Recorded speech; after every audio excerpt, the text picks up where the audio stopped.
Hello, Beth. Hello, how are you? Good, good, good. Last day here in New York City. Going back to LA over the weekend. Have you had a fun time? We have, yeah, we're pretty exhausted. A lot of walking, but excited for Design Challenge number 9. What do we got for us today? Oh, we're going to be talking about focus groups. Focus So groups, nice. I love focus groups. I think there's a lot that businesses use them for, and they're prevalent, they're powerful, but I think there's a huge opportunity to make them more impactful. So a lot of things people do focus groups for any number of topics, but really getting that qualitative insight that can directly impact products, services, brand perception, even internal processes. So I think Sure. some of the benefits of focus groups are you get people to express their opinions. So you can get deeper insights than you might get out of a survey. You can get some dynamic interactions by having Sure. people play off each other and build on their responses. And then you can get that immediate feedback where you can redirect and dive in deeper in those areas that maybe surprise you or people seem to have a lot of energy about. So there are Cool. a lot of benefits to them. I think some of the challenges, though, are if you don't have a fantastic facilitator, you can end up with group dynamics and louder voices kind of drowning out quieter participants. You can end up with groupthink, where people don't want to disagree with the majority, and you end up with like false consensus.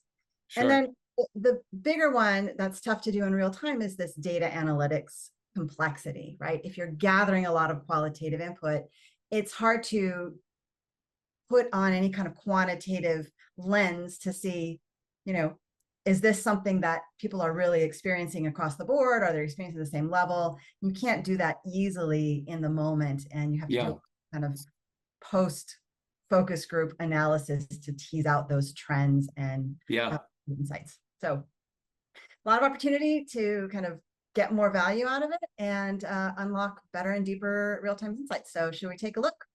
Let's do it. Yeah. All right. I think what's interesting about focus groups is they've sort of been around for so long.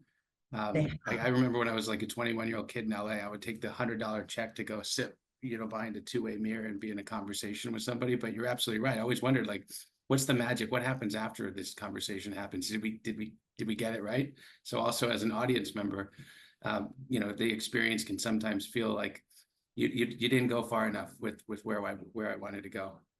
Absolutely. Okay, so this example is a B2B analytics software company targeting the medical field, and they're looking to improve kind of their customer experience for a large hospital. So specifically, they wanted to dig into that onboarding and implementation process of how do you get from signed contract to launched live product. So you can imagine they could, want to go beyond that from launch to first value, but here they really wanted to keep it focused on how long does it take to get live, right? They've been seeing a lot of timelines that took a long time, delays, and wanted to dig into what could they do to get that first critical step of delivering value. Cool. So again, fictitious example, but you would imagine you'd have 10 to 12 people from large hospitals. You might include roles like director of clinical operations or patient care, chief medical officer, clinical data analysts, and maybe some IT representatives or compliance officers or data governance specialists in the room. Got So it. let's look at what they would have done. So in this case, we wanted to start off with kind of an open question around what is it that they were hoping to do with this data analytics tool that they had been implementing, and set that context for what's the value they're hoping to get out of it.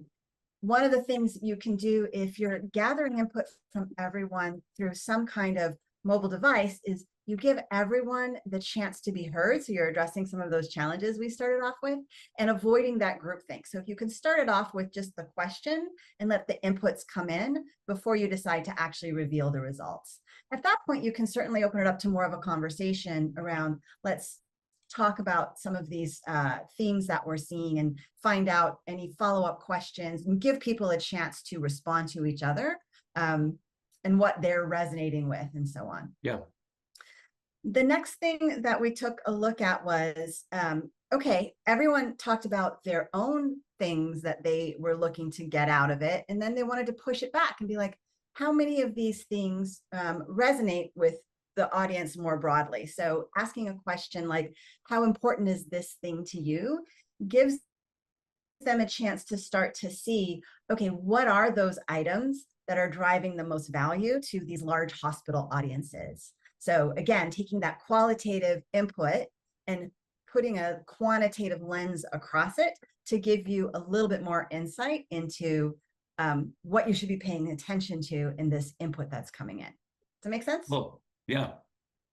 Awesome. Great context. They clearly have things that are delivering a lot of value to these people. So now to get into the meat of it, they wanted to unpack, okay, what are those challenges then that you're encountering when you're doing this implementation and onboarding, getting the system set up, integrated, and so on. And so again, they gave people a chance to think, provide some thoughts, and then they could share those results and talk about them a little bit more. So they've got all kinds of things around integration. So, you know, EHR records, things around data feeds, potentially visualizations. Hospitals have this fun HIPAA compliance that they're required to conform to. And so gathering those inputs around the challenges. This is something you can do easily in a focus group, but the next part is where I think it has opportunity to become more powerful. And that's pushing these back out and saying, all right, let's rate these as well. Let's talk about how difficult were each of these things to each of you. So, you know, maybe down here, one person said, okay, configuring alerts was challenging, but honestly, most people are like, yeah, that wasn't that hard. No big deal. Yeah. Just like missed something in the process. But what they do find then is what are those things that are across the board challenging when it comes to getting to that launch and unlocking that opportunity for getting value out of their software. So what they did next is take those top items forward and start to unpack them and say, great, okay, we've heard from you, you've rated these. If these are the challenges, what ideas do you have that might this something that we could solve for, right? How can we alleviate or minimize these challenges? And they were able to get a lot of inputs, different ideas. You know, maybe some of these are realistic, maybe some of these, you know, aren't something they could do at all in their software, but taking away their own perspective and just asking the customers about what would make this easier for them, generated a lot of thinking that they wouldn't necessarily, or maybe they would have come up on their own, but really hearing from people who are in this all the time trying to figure it out. All right, what do you think we did after that? I'm curious now. So you've taken sort of importance. How important are they? The challenges, to what extent are we all kind of challenged with those? Now I'm assuming you're getting into the implementation side of things, but you tell me. Yeah. So we had them come up with what would make it better. And then again, we wanted to get a sense of, okay, do each of these things, are any of these things meaningful to the group as a whole, or is it just one person? It's like, hey, I want you to build these, you know, connectors to my EHR. And they even gave some specific big names in the industry, Epic and Cerner, who they may be using. So that's important to know. And so they pushed it back out and said, all right, let's rank these. Let's take a look at how meaningful would this be to you, right? Would this be something that would be helpful? And they were able to get people to kind of rank it on a scale of 1 to 10. And they set it up so people could skip items. So if it wasn't relevant to you, you don't rank it. And then what they get then is the outcome of, okay, how meaningful would this be to people who this does impact? And they were able to really see what's rising to the top that they could bring back to their own teams and use that as input to inform where they should spend some effort in improving their product, their out-of-the-box tools, their templates, and so on. So had a chance to really dig in there and get that feedback. One of the themes that came up in here across the integrations, and obviously they're a data company, is dashboards and metrics. They anticipated that. So they had another question around, okay, what metrics do matter to you? What metrics are you hoping to have insight into and to have dashboards around? So they were able to run a brainstorm around that. Again, push it out one more time to say, all right, let's rank those metrics. And this time it was more preference-based, really saying, you know, because you have roles that are as as diverse as chief medical officer to IT person, they're going to care about very different things. So they want to just look into, okay, across the groups, are there things that deliver value to multiple roles, and able to really get a sense of those items that there's a lot of energy around that they should think about. Maybe we need to make some of these more out of the box, more turnkey, more easy to enable upon initial setup. Sure. All right, I'm whizzing through it, but this would have been quite a decent 60 to 90-minute conversation. Sure. And like Yeah. any good focus group, just kind of ended on, what else? What else do you think we should know about or think about that we haven't touched on here that would help unlock that time to value? But what I like about the metrics one, right? You could do that with anything. You obviously premeditatively thought that might be something that comes up. But any of those challenges that had cool solution ideas, if people started to put a lot of energy towards that, and you wanted to expand that into, and let's do a quick open brainstorm on that and prioritize that. That gives the audience like a feeling of really being heard, that's not only a problem, but we have some energy around it. Let's solve it now, versus it just being something that we think is important, but the facilitator can't have any kind of attention to. Yeah, that's a good point.